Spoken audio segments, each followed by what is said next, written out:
मेरे प्यारे देशवासियों, नमस्कार। मन की बात में आप सबका स्वागत है, अभिनंदन है।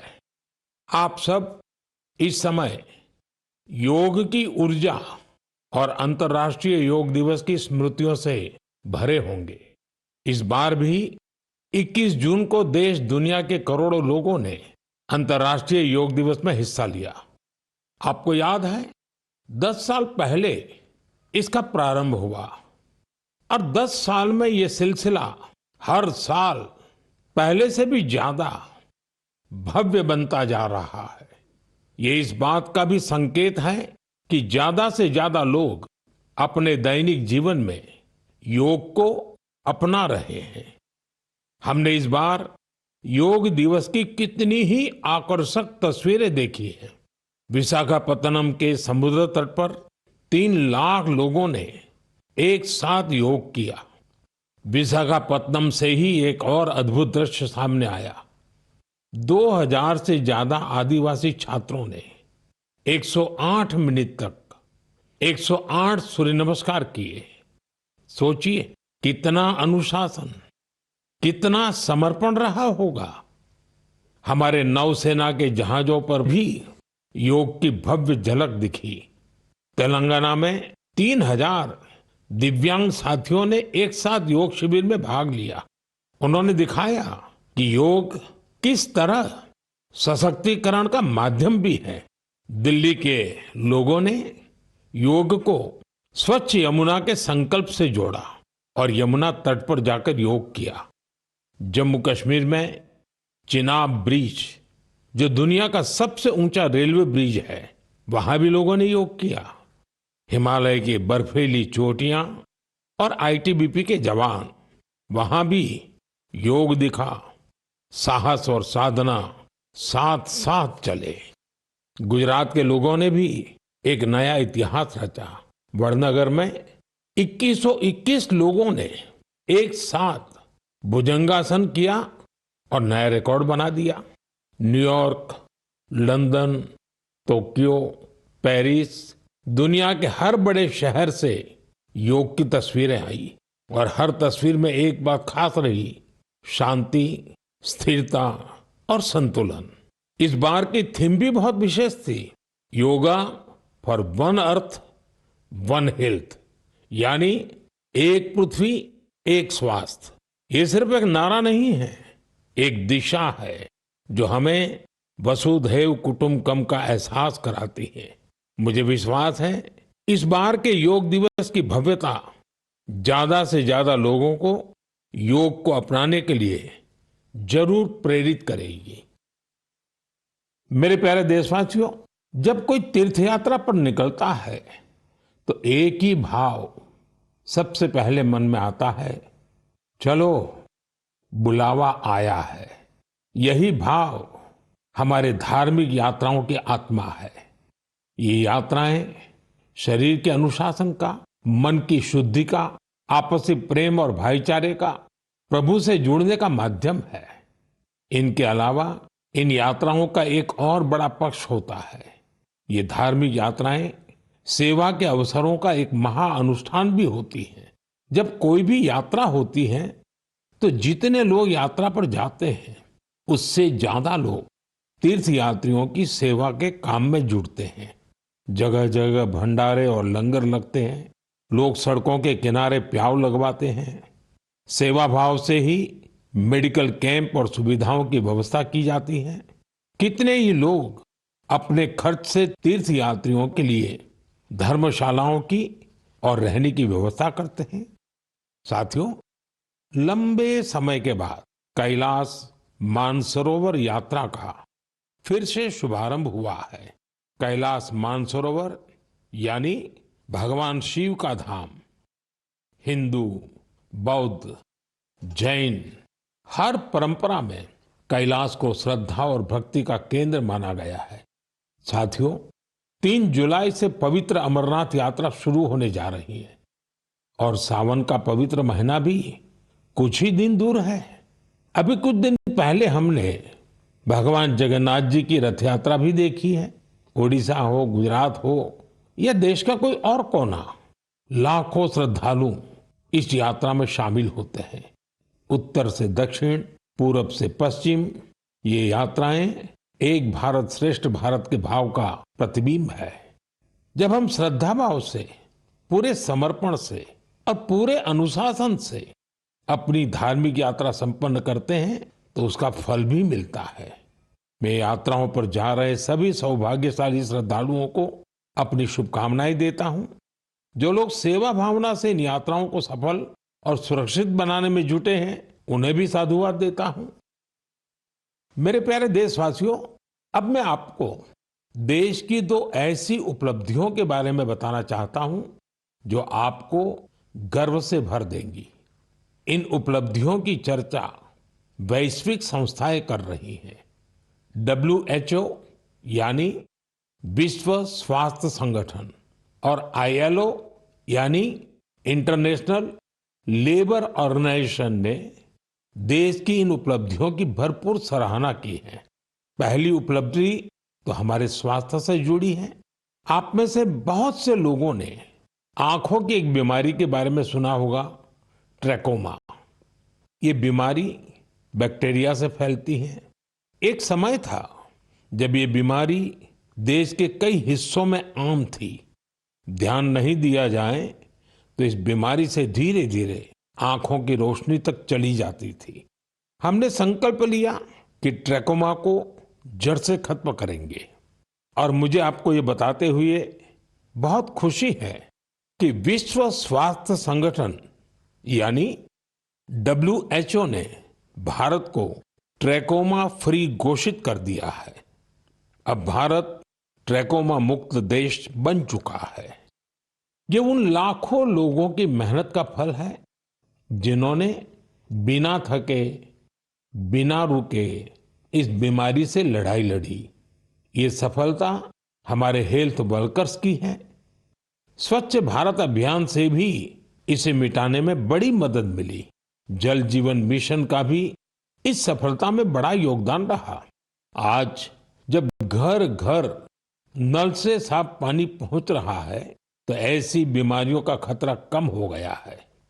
विश्व स्वास्थ्य संगठन WHO ने भी इस बात की सराहना की है कि भारत ने बीमारी से निपटने के साथ साथ उसके मूल कारणों को भी दूर किया है।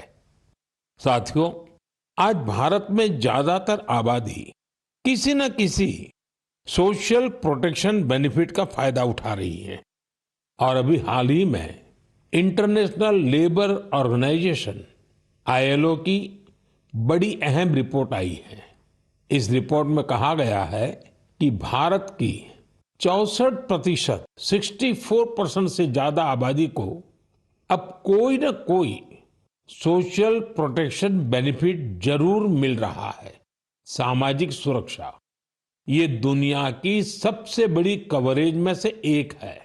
आज देश के लगभग 95 करोड़ 95 करोड़ लोग किसी ना किसी सोशल सिक्योरिटी योजना का लाभ पा रहे हैं, जबकि 2015 तक 25 करोड़ से भी कम लोगों तक सरकारी योजनाएं पहुंच पाती थी।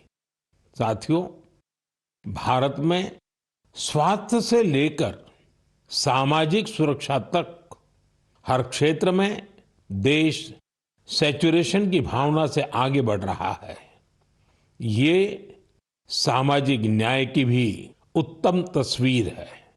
इन सफलताओं ने एक विश्वास जगाया है कि आने वाला समय और बेहतर होगा। हर कदम पर भारत और भी सशक्त होगा।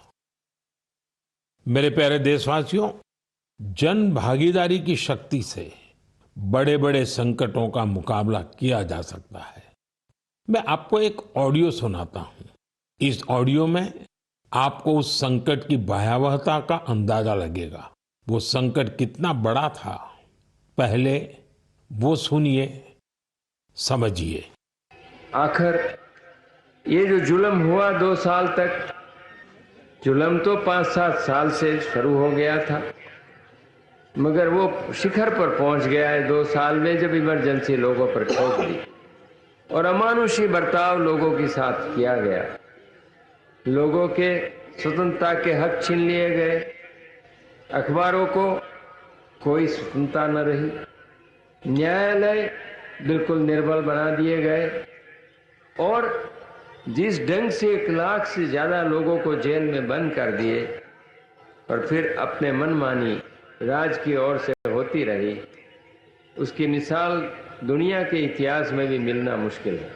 साथियों, ये आवाज देश के पूर्व प्रधानमंत्री श्रीमान मोरारजी भाई देसाई की है। उन्होंने संक्षेप में लेकिन बहुत ही स्पष्ट तरीके से इमरजेंसी के बारे में बताया। आप कल्पना कर सकते हैं वो दौर कैसा था। इमरजेंसी लगाने वालों ने ना सिर्फ हमारे संविधान की हत्या की, बल्कि उनका इरादा न्यायपालिका को भी अपना गुलाम बनाए रखने का था। इस दौरान लोगों को बड़े पैमाने पर प्रताड़ित किया गया था। इसके ऐसे अनेक उदाहरण हैं जिन्हें कभी भी भुलाया नहीं जा सकता। जॉर्ज फर्नांडिस साहब को जंजीरों में बांधा गया था। अनेक लोगों को कठोर यातनाएं दी गई। मिसा के तहत किसी को भी ऐसे ही गिरफ्तार कर लिया जाता था। स्टूडेंट्स को भी परेशान किया गया। अभिव्यक्ति की आजादी का भी गला घोंट दिया गया। साथियों, उस दौर में जो हजारों लोग गिरफ्तार किए गए, उन पर ऐसे ही अमानवीय अत्याचार हुए। लेकिन ये भारत की जनता का सामर्थ्य है कि वो झुकी नहीं, टूटी नहीं और लोकतंत्र के साथ कोई समझौता उसने स्वीकार नहीं किया। आखिरकार जनता जनार्दन की जीत हुई। आपातकाल हटा लिया गया और आपातकाल थोपने वाले हार गए।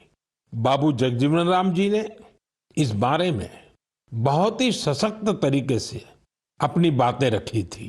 बहनों और भाइयों, पिछला चुनाव चुनाव नहीं था, भारत की जनता का एक महान अभियान था।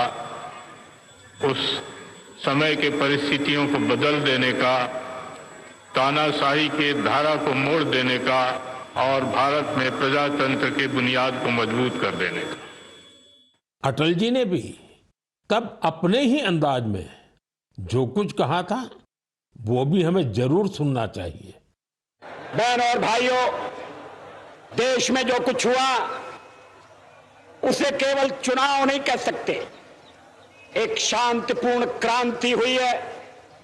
लोक शक्ति की लहर ने लोकतंत्र की हत्या करने वालों को इतिहास के कूड़ेदान में फेंक दिया है। साथियों, देश पर इमरजेंसी थोपे जाने के 50 वर्ष कुछ दिन पहले ही पूरे हुए हैं। हम देशवासियों ने संविधान हत्या दिवस मनाया है।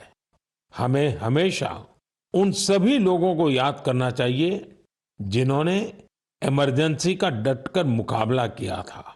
इससे हमें अपने संविधान को सशक्त बनाए रखने के लिए निरंतर सजग रहने की प्रेरणा मिलती है। मेरे प्यारे देशवासियों, आप एक तस्वीर की कल्पना कीजिए। सुबह की धूप पहाड़ियों को छू रही है। धीरे धीरे उजाला मैदानों की ओर बढ़ रहा है और उसी रोशनी के साथ बढ़ रही है फुटबॉल प्रेमियों की टोली। सीटी बजती है और कुछ ही पलों में मैदान तालियों और नारों से गूंज उठता है। हर पास, हर गोल के साथ लोगों का उत्साह बढ़ रहा है। आप सोच रहे होंगे कि कौन सी खूबसूरत दुनिया है। साथियों, ये तस्वीर असम के एक प्रमुख क्षेत्र बोडोलैंड की वास्तविकता है। बोडोलैंड आज अपने एक नए रूप के साथ देश के सामने खड़ा है। यहाँ के युवाओं में जो ऊर्जा है, जो आत्मविश्वास है, वो फुटबॉल के मैदान में सबसे ज्यादा दिखता है। बोडो टेरिटोरियल एरिया में बोडोलैंड कैंप कप का आयोजन हो रहा है। ये सिर्फ एक टूर्नामेंट नहीं है, ये एकता और उम्मीद का उत्सव बन गया है। 3,700 से ज्यादा टीमें, करीब 70,000 खिलाड़ी और उनमें भी बड़ी संख्या में हमारी बेटियों की भागीदारी। ये आंकड़े बोडोलैंड में बड़े बदलाव की गाथा सुना रहे हैं।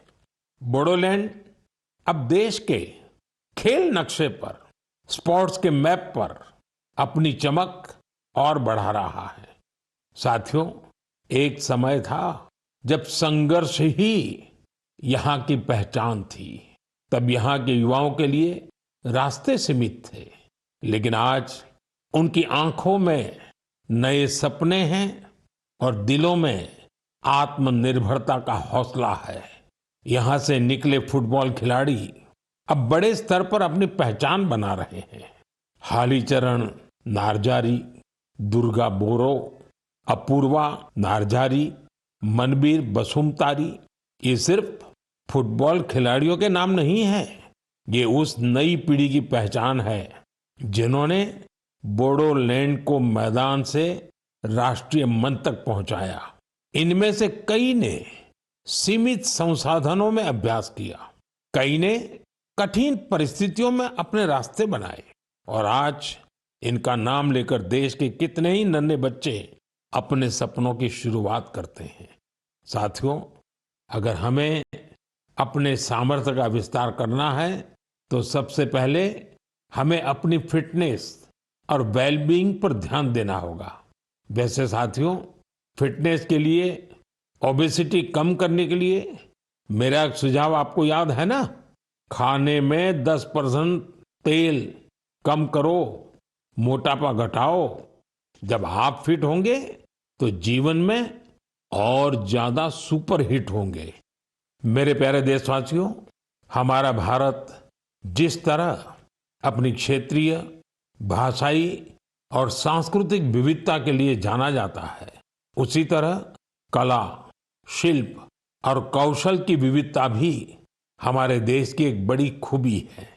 आप जिस क्षेत्र में जाएंगे वहां की कुछ न कुछ खास और लोकल चीज के बारे में आपको पता चलेगा। हम अक्सर मन की बात में देश के ऐसे यूनिक प्रोडक्ट्स के बारे में बात करते हैं। ऐसा ही एक प्रोडक्ट है मेघालय का एरी सिल्क। इसे कुछ दिन पहले ही जीआई टैग मिला है। एरी सिल्क मेघालय के लिए एक धरोहर की तरह है। यहाँ की जनजातियों ने, खासकर खासी समाज के लोगों ने पीढ़ियों से इसे सहेजा भी है और अपने कौशल से समृद्ध भी किया है। इस सिल्क की कई ऐसी खूबियां हैं जो इसे बाकी फैब्रिक से अलग बनाती हैं। इसकी सबसे खास बात है इसे बनाने का तरीका। इस सिल्क को जो रेशम के कीड़े बनाते हैं, उसे हासिल करने के लिए कीड़ों को मारा नहीं जाता है, इसलिए इसे अहिंसा सिल्क भी कहते हैं। आजकल दुनिया में ऐसे प्रोडक्ट्स की डिमांड तेजी से बढ़ रही है जिनमें हिंसा न हो और प्रकृति पर उनका कोई दुष्प्रभाव न पड़े। इसलिए मेघालय का एरी सिल्क ग्लोबल मार्केट के लिए एक परफेक्ट प्रोडक्ट है। इसकी एक और खास बात है, ये सिल्क सर्दी में गर्म करता है और गर्मियों में ठंडक देता है। इसकी एक खूबी इसे ज्यादातर जगहों के लिए अनुकूल बना देती है। मेघालय की महिलाएं अब सेल्फ हेल्प ग्रुप के जरिए अपनी इस धरोहर को और बड़े स्केल पर आगे बढ़ा रही हैं। मैं मेघालय के लोगों को एरी सिल्क को जीआई टैग मिलने पर बधाई देता हूं। मैं आप सबसे भी अपील करूंगा, आप भी एरी सिल्क से बने कपड़ों को जरूर ट्राई करें। और हाँ, khadi, handloom, handicraft, vocal for local, इन्हें भी आपको हमेशा याद रखना है। ग्राहक भारत में बने प्रोडक्ट ही खरीदें और व्यापारी भारत में बने प्रोडक्ट ही बेचें, तो आत्मनिर्भर भारत अभियान को नई ऊर्जा मिलेगी। मेरे प्यारे देशवासियों, विमेन लेड डेवलपमेंट का मंत्र भारत का नया भविष्य गढ़ने के लिए तैयार है। हमारी माताएं, बहनें, बेटियां आज सिर्फ अपने लिए ही नहीं बल्कि पूरे समाज के लिए नई दिशा बना रही हैं। आप तेलंगाना के भद्राचलम की महिलाओं की सफलता के बारे में जानेंगे तो आपको भी अच्छा लगेगा। ये महिलाएं कभी खेतों में मजदूरी करती थी, रोजी रोटी के लिए दिन भर मेहनत करती थी। आज वही महिलाएं मिलेट्स, श्री अन्न से बिस्किट बना रही हैं। भद्रादी मिलेट मैजिक नाम से ये बिस्किट हैदराबाद से लंदन तक जा रहे हैं। भद्राचलम की इन महिलाओं ने सेल्फ हेल्प ग्रुप से जुड़कर ट्रेनिंग ली। साथियों, इन महिलाओं ने एक और सराहनीय काम किया है। इन्होंने गिरी सैनिटरी पैड्स बनाना शुरू किया। सिर्फ 3 महीने में 40,000 पैड्स तैयार किए और उन्हें स्कूलों और आसपास के ऑफिसों में पहुंचाया, वो भी बहुत ही सस्ती कीमत पर। साथियों, कर्नाटका के कलबुर्गी की महिलाओं की उपलब्धि भी बेहतरीन है। इन्होंने ज्वार की रोटी को एक ब्रांड बना दिया है। इन्होंने जो कोऑपरेटिव बनाई है उसमें हर रोज 3,000 से ज्यादा रोटियां बन रही हैं। इन रोटियों की खुशबू अब सिर्फ गांव तक सीमित नहीं है।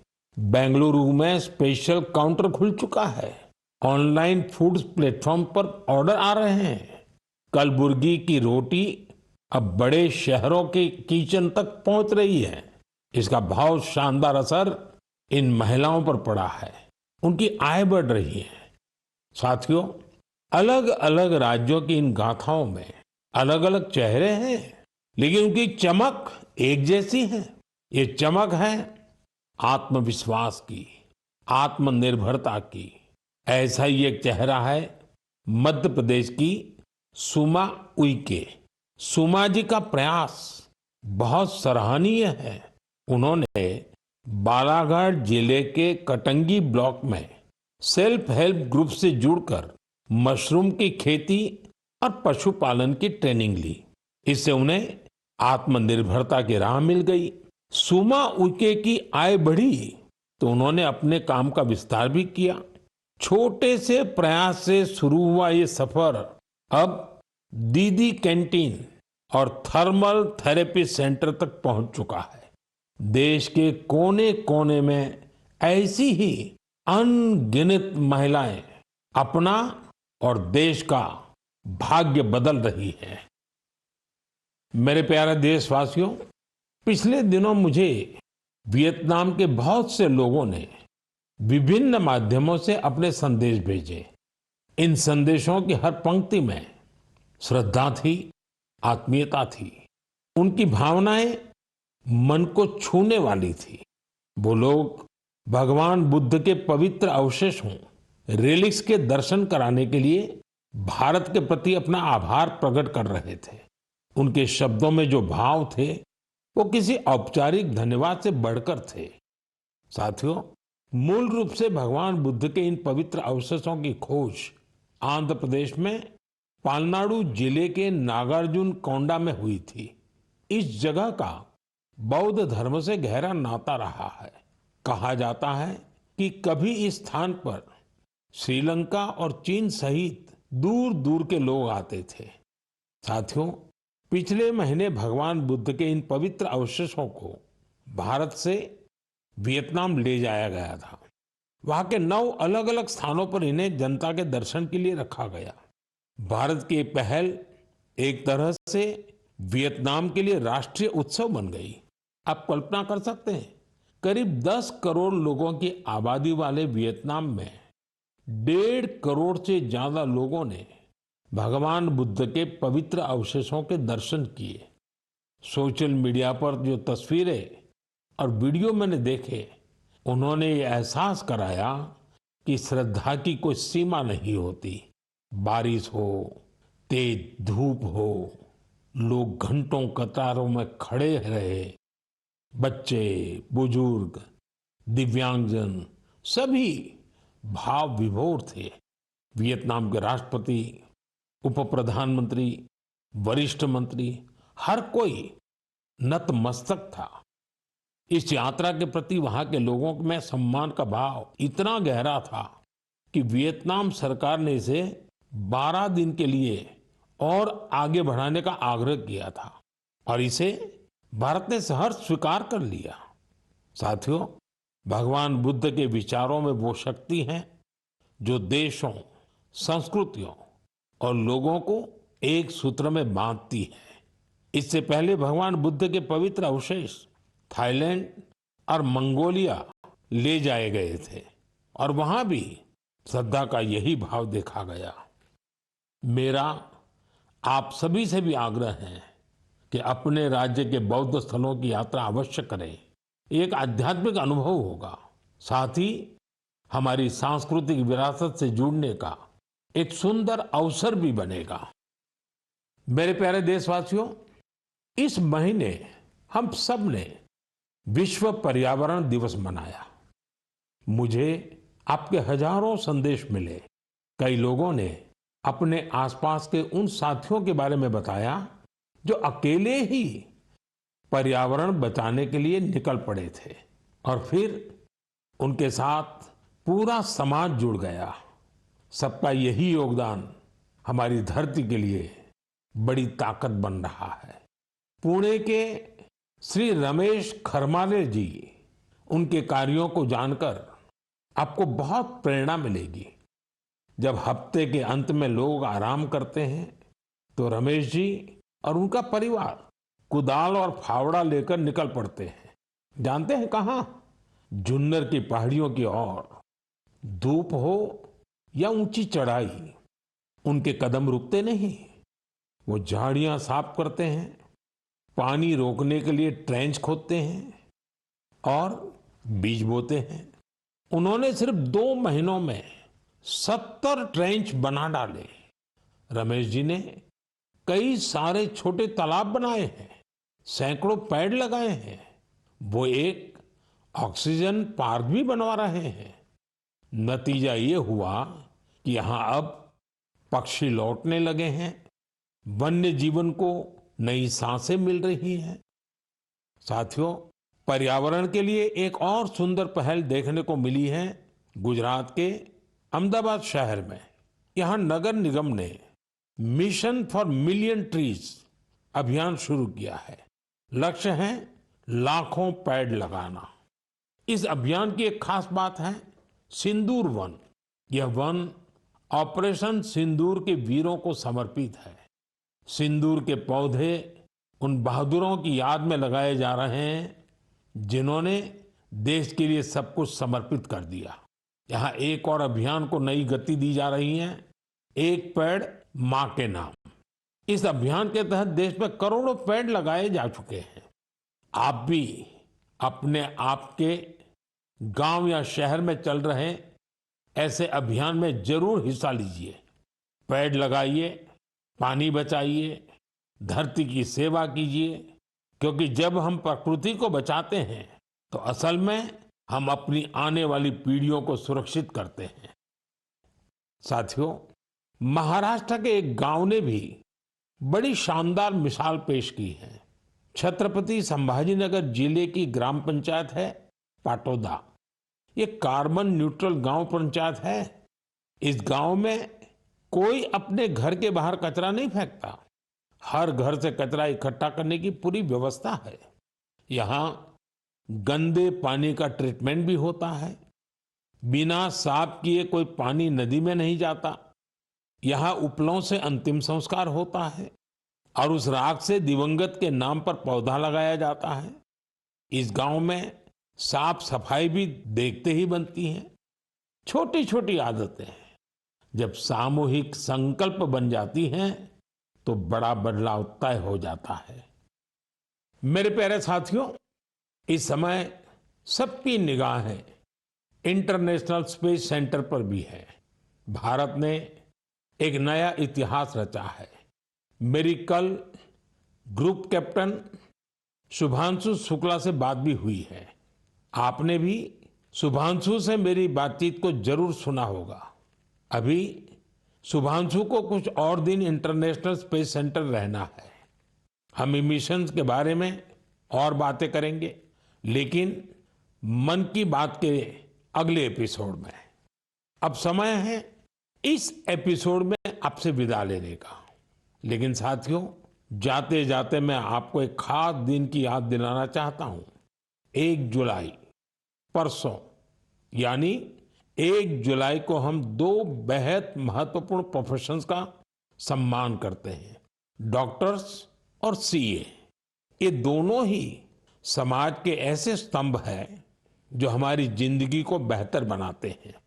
डॉक्टर हमारे स्वास्थ्य के रक्षक हैं और सीए, चार्टर्ड अकाउंटेंट, आर्थिक जीवन के मार्गदर्शक हैं। मेरी सभी डॉक्टर्स और चार्टर्ड अकाउंटेंट्स को ढेर सारी शुभकामनाएं। साथियों, आपके सुझावों का मुझे हमेशा इंतजार रहता है। मन की बात का अगला एपिसोड आपके इन्हीं सुझावों से और समृद्ध होगा। फिर मुलाकात होगी नई बातों के साथ, नई प्रेरणाओं के साथ, देशवासियों की नई उपलब्धियों के साथ। बहुत बहुत धन्यवाद। नमस्कार।